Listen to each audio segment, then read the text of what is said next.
Before 2.5 years ముందే ఇక్కడ జరుగుతున్న పరిణామాల వెనకాల కూడా ఎవరి డైరెక్షన్లో జరుగుతున్నాయి, ఢిల్లీ డైరెక్షన్లోనే ఇక్కడ కాంగ్రెస్ నాయకులు ఇంకొకళ్ళు ఏంటంటే ఒకవైపు ఐఎన్డీఏ బ్లాక్లో స్టాలిన్ తీసుకుంటున్న నిర్ణయం ద్వారా వస్తున్న పరిణామాలు, ఈ పక్కన జరుగుతున్న ఆపరేషన్స్ ఏం చెప్తారు?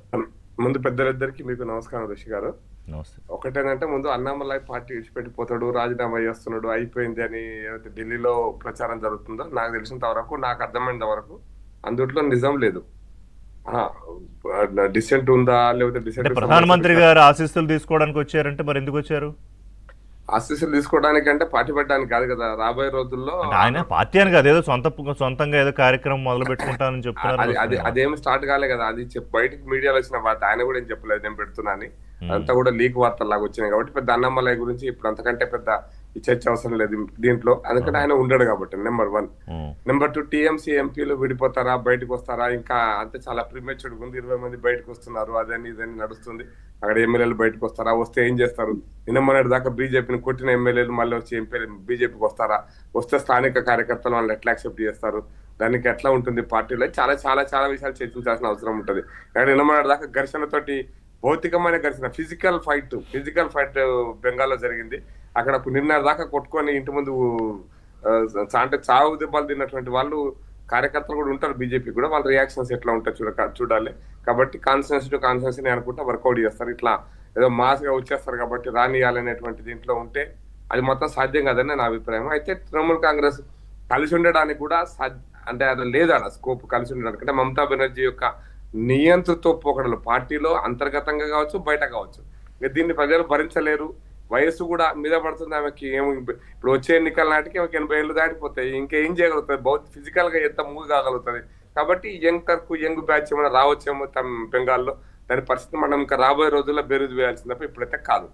నెంబర్ 3, మీరు అన్నట్టు ఇండియా అలయన్స్ అనేటువంటిది నాకు అర్థమైనంత వరకు ఇండియా అలయన్స్ అనేది, నేను ఇప్పుడు కాదు, పెద్దలు పుల్లారావు గారు ఉంటారు 61లో కూడా 67లో కూడా, అంటే ఒక 50-70 ఏళ్ల కింద కూడా, ఈవెన్ 77లో కూడా. మీకు ఒక చిన్న ఎగ్జాంపుల్, 77లో జయప్రకాష్ నారాయణ గారు నాయకత్వంలో జనతా పార్టీ ఏర్పడ్డప్పుడు కూడా ఎమర్జెన్సీ మళ్ళీ రావద్దన్న ఉద్దేశంతో సిద్ధాంతాలన్నీ పక్కన పెట్టి ఎమర్జెన్సీ వ్యతిరేకంగా సోషలిస్ట్ పార్టీలు, జనసంఘం పార్టీ, కాంగ్రెస్ ఆర్గనైజేషన్ అంటే ఓల్డ్ కాంగ్రెస్ పార్టీ, మిగతా చిన్న చితక పార్టీని కలిస్తేనే ఆ రోజు జనతా పార్టీ ఫామ్ అయింది. సరే, అట్లా ఫామ్ అయినాక కూడా సైద్ధాంతికంగా భిన్న అభిప్రాయాలతో ఉన్న పార్టీలు ఏకం కాలేకపోయినాయి.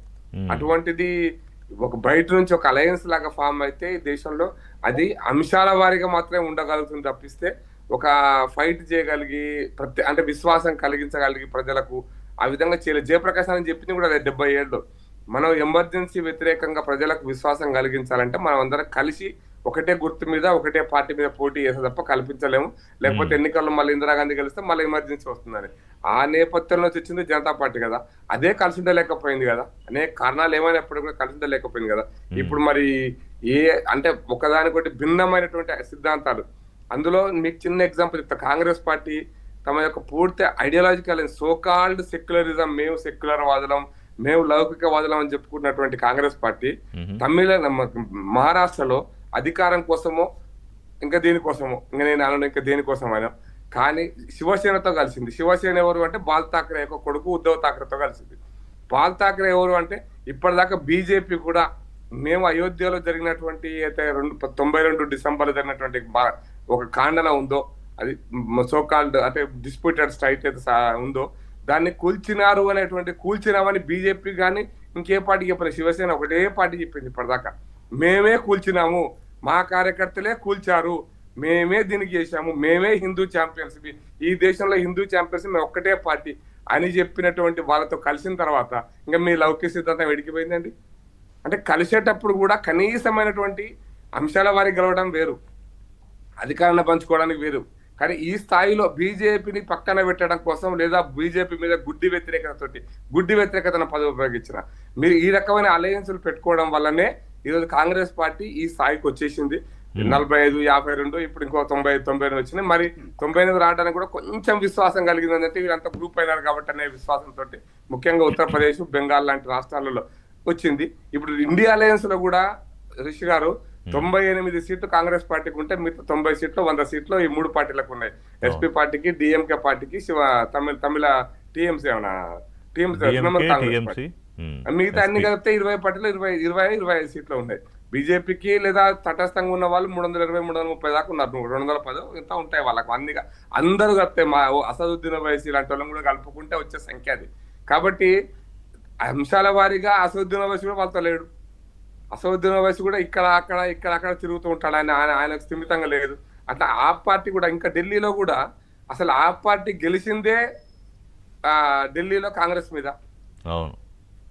ఆ పార్టీ 15 సంవత్సరాల కాంగ్రెస్ పార్టీని ఓడించింది ఆ పార్టీ మీద. పంజాబ్ లో కూడా ఇప్పటిదాకా బీజేపీ పంజాబ్ లో ఎప్పుడూ అధికారంలో లేదు. అకాలీదళే ఉంది. అకాలీదళతో కలిసి మాత్రమే బీజేపీ ఉంది. అటువంటి పంజాబ్ లో ఆ పార్టీ వచ్చింది. మీరు కూటమిలు కలిసేటప్పుడు అంశాలు ఆధారంగా పార్లమెంటులో కోఆర్డినేషన్